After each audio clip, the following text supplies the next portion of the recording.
Isang bagong knockout sensation boxer ng Pinas pinabilib ang ating pambansang kamao, Manny Pacman Pacquiao. Aktual na napanood ng pambansang kamao sa Dubai mula sa top prospect ng Pilipinas ngayon na si Triggerman Wiljan Mindoro. Naitala ni Wiljan Mindoro ang isang impresibong technical knockout laban kay Joel Camilleri sa Dubai noong December 6, 2024. Kahit si Manny Pacman Pacquiao ay kitang-kita na bumilib sa lakas ng batang ito. Tinalo ni Wiljan Mindoro si Joel Camilleri, isang experienced fighter kung saan nasubok talaga ang galing ng ating pambato. Ang Australianong si Camilleri ay di rin basta-bastang kalaban dahil kahit na si Team Zoo ay talaga namang pinahirapan yung manalo sa kanya nung sila'y nagkaharap.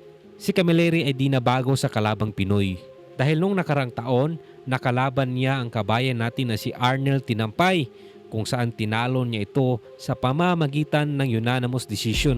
Sama-sama nating panoorin ang laban ng ating kababayan.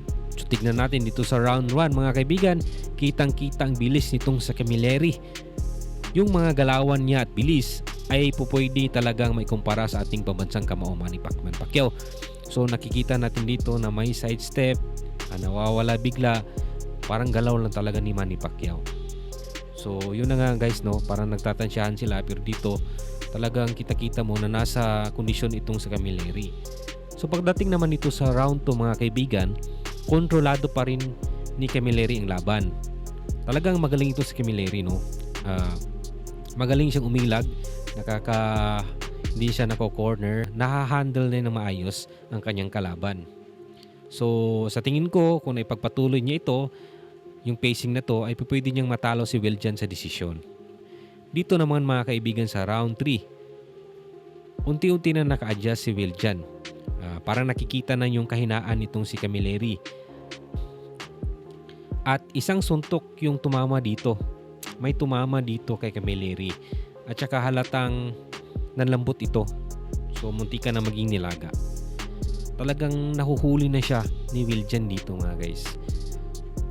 Pero pagdating dito sa round 4, kontrolado na ng ating kabayan na si Wiljan ang Australiano. At kitang-kita yung fatigue ng Australiano dito.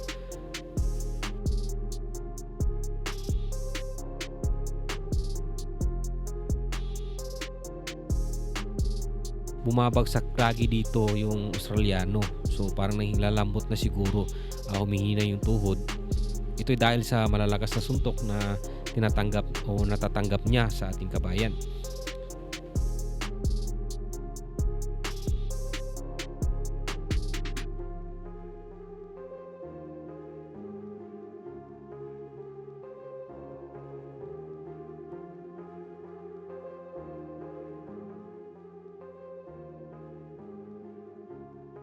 Napasya yung referee dito na itigil na yung laban kasi parang hindi na lumalaban itong si Camilleri, parang may iniinda na yatang sakit sa kanyang katawan. So para ma-avoid yung further injuries, tinigil na siya ng referee kasi siguro nasaktan na talaga ito.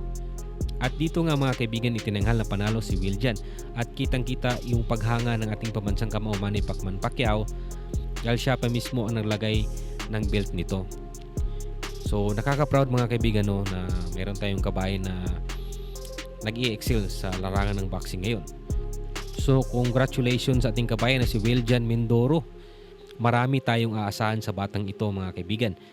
Kaya abangan natin ang mga susunod na laban ng ating pangbato na si Wiljan Mindoro. Kaya dito na muna magtatapos ang ating video. Kaya kung hindi ka pa nakasubscribe ay mag-subscribe na at huwag kalimutang i-hit ang notification bell para lagi kang updated sa susunod nating upload. Dito na muna tayo mga kaibigan, hanggang sa muli.